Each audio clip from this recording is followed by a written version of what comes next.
Cette vidéo fait partie des chapitres que j'ai enseignés en 2015 et en 2016 dans le cadre du module numéro 22 Soins palliatifs et fin de vie à l'Institut supérieur des sciences de la santé de Stade Université Hassan Ier. Dans cette deuxième vidéo, nous allons parler des soins palliatifs, leur définition, leurs indications et objectifs et par qui et comment sont-ils prodigués. Lorsqu'un médecin annonce à la personne malade qu'elle aura besoin de soins palliatifs, cela fait souvent peur. On pense alors directement qu'elle va bientôt mourir, mais ce n'est pas nécessairement le cas. L'Organisation mondiale de la santé définit les soins palliatifs comme des soins actifs, continus, évolutifs, coordonnés et pratiqués par une équipe pluriprofessionnelle, dans une approche globale et individualisée de la personne atteinte d'une maladie grave, évolutive, potentiellement mortelle ou terminale, pour améliorer la qualité de vie. Le but étant de lui offrir le soutien nécessaire, de soulager ses souffrances sans hâter ni retarder la mort. Les soins palliatifs s'adressent au malade en tant que personne, à sa famille et à ses proches. Ils sont prodigués par une équipe multidisciplinaire à l'hôpital, en institution ou à domicile. Pour mieux comprendre les soins palliatifs, nous allons voir l'évolution des concepts en oncologie. L'ancienne vision plaçait les soins palliatifs à la fin du traitement curatif ou celui proposé pour prolonger la vie. Dans la nouvelle approche, les soins palliatifs et le soulagement de la douleur sont pris en considération dès le diagnostic et sont mis en œuvre concomitamment avec le traitement du cancer.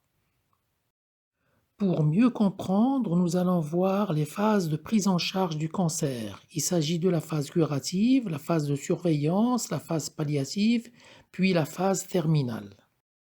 Pendant la phase curative, l'objectif est d'obtenir la guérison et d'allonger la durée de vie.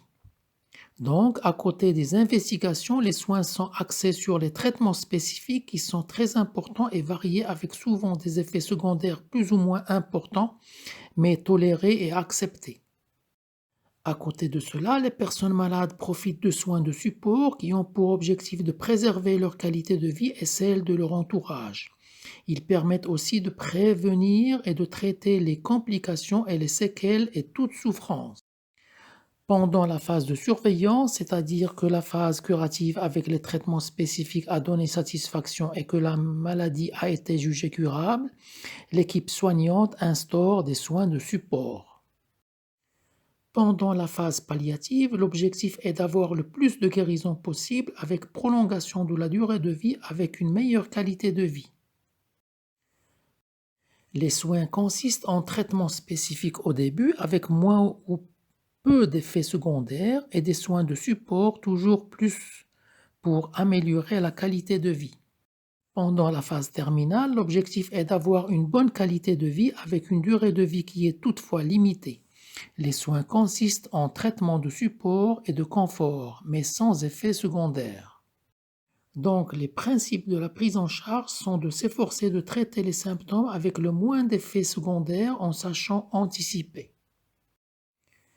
Les principaux symptômes rencontrés pendant cette phase sont la douleur, la dyspnée, la toux, les vomissements, la constipation et la fatigue. Nous en discuterons dans la vidéo sur les soins primaires et les traitements symptomatiques. Nous revenons au plan. Les soins palliatifs sont destinés à qui, pourquoi et sont dispensés par qui et où. Ils sont destinés aux malades présentant des cancers, des maladies dégénératives, des maladies vasculaires, des pathologies neurologiques, des insuffisances d'organes ou associations de plusieurs pathologies. Par ailleurs, nous devons ne pas oublier qu'un sujet très âgé ayant une pathologie grave, curable, ne doit pas être condamné parce qu'il est vieux. Les soins palliatifs en gériatrie ont des spécificités. Ainsi, la population gériatrique est hétérogène. Il n'y a pas un vieux, mais des vieux. Nous devons différencier l'âge chronologique de l'âge physiologique. On prend également en considération les notions d'autonomie et de fragilité. La décision de mise en œuvre des soins palliatifs est prise par le patient, s'il le peut, sa famille et les soignants. Cette décision pour passer du curatif au palliatif est prise avec l'aide d'outils d'aide de prise de décision éthique et il y a des règles. Il est important de préserver le déroulement naturel du processus de la mort. Deux écueils sont à éviter, l'acharnement thérapeutique et le défaitisme ou abandon. En fait, prendre la décision de soins palliatifs pour un malade, c'est discerner le moment où la qualité et le confort de la vie deviennent plus importants que sa durée. En France, les équipes disposent et utilisent plusieurs outils. Pour les consulter, veuillez vous référer au cours format PDF ou défiler les images qui vont suivre à votre rythme.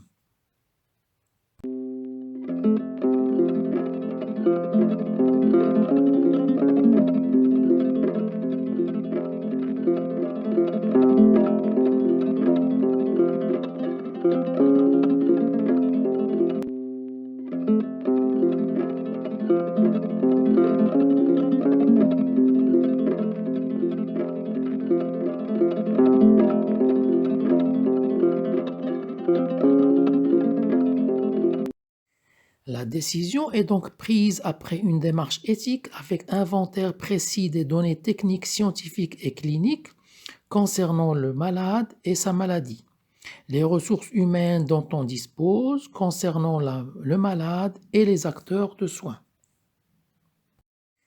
Dans les hôpitaux qui disposent de services de soins palliatifs, ces lieux ne sont pas des mouroirs, ce sont des lieux de soins relationnels, intensifs et thérapeutiques.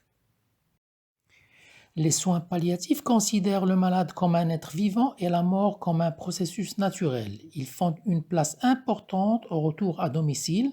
Ils proposent un soutien ou accompagnement des proches. Les soins palliatifs préviennent et soulagent les souffrances grâce à la reconnaissance précoce, l'évaluation adéquate et le traitement de la douleur et des autres problèmes, qu'ils soient d'ordre physique, psychique, spirituel ou sociaux. Ce programme de soins spécial est mis en place lorsqu'une personne souffre d'une maladie limitant l'espérance de vie ou terminale, mais cela ne veut pas dire qu'elle va bientôt mourir. Les soins palliatifs sont de plus en plus utilisés dans le plan de traitement dès le début de la maladie en parallèle au traitement curatif qui vise à guérir de la maladie. L'objectif principal des soins palliatifs est de préserver la meilleure qualité de vie possible jusqu'au décès. Cela passe par 4 sous-objectifs. Le premier est de prévenir et soulager les douleurs physiques.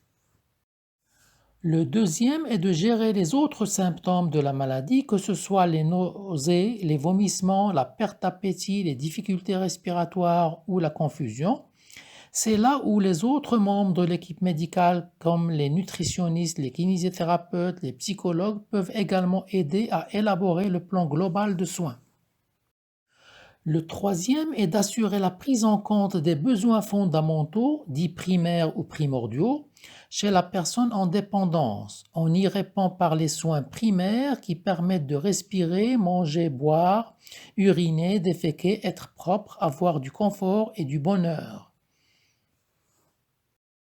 Le troisième objectif prend également en compte les besoins émotionnels, sentimentaux, psychologiques, sociaux et spirituels, et donc permettent de soulager les souffrances qui en découlent dans le respect de la dignité de la personne soignée. Cela peut passer par le soutien psychologique ou spirituel. Et le quatrième objectif est d'assurer un soutien efficace aux familles et particulièrement à l'aidant principal qui souvent aura besoin d'une formation spécifique.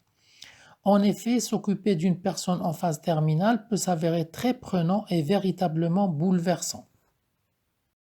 À côté des soins palliatifs, les soins en rapport avec la maladie spécifique sont continués, avec comme objectif de limiter la survenue de complications en développant les prescriptions personnalisées anticipées. L'équipe veille à limiter les ruptures de prise en charge en assurant la continuité et la bonne coordination entre les différents acteurs du soin. Il faut d'abord éviter les investigations et les traitements déraisonnables et se refuser à provoquer intentionnellement la mort. Lors des soins de vie, les intervenants sont nombreux autour du duo central représenté par le malade et l'équipe soignante, avec les infirmiers, les médecins, les aides-soignants, les bénévoles et les institutions, et du côté du malade, sa famille et la société en général. Les différents intervenants auront, cela va de soi, des droits ou obligations juridiques, des devoirs et des responsabilités avec un respect du cadre éthique et des relations et une communication assidue. Les soignants et les bénévoles doivent être formés, soutenus et protégés car dans les situations de fin de vie à l'hôpital, ils sont soumis à des contraintes psychologiques très importantes. Dans le volet formation, et nous en avons parlé dans l'objectif numéro 4, l'aidant principal a besoin d'une formation spécifique et un soutien assidu. Ils sont dispensés à l'hôpital, en institution ou à domicile. Les structures de soins palliatifs sont hospitalières dans des unités de soins palliatifs avec des équipes mobiles de soins palliatifs intra-hospitalières et extra-hospitalières, avec un réseau de soins palliatifs et une hospitalisation à domicile. Donc, ce qui semble particulièrement important à retenir est que les soins palliatifs servent à améliorer la qualité de vie, à soulager les souffrances, à assurer les besoins fondamentaux, émotionnels, spirituels, sociaux et à apporter confort et dignité aux personnes atteintes de maladies potentiellement mortelles et à offrir du soutien et de l'accompagnement à leurs proches. Dans la vidéo numéro 3, nous parlerons des soins de fin de vie. Dans la vidéo numéro 4, nous parlerons des soins primaires et de la prise en charge des symptômes d'inconfort en fin de vie. J'espère que cela vous a intéressé.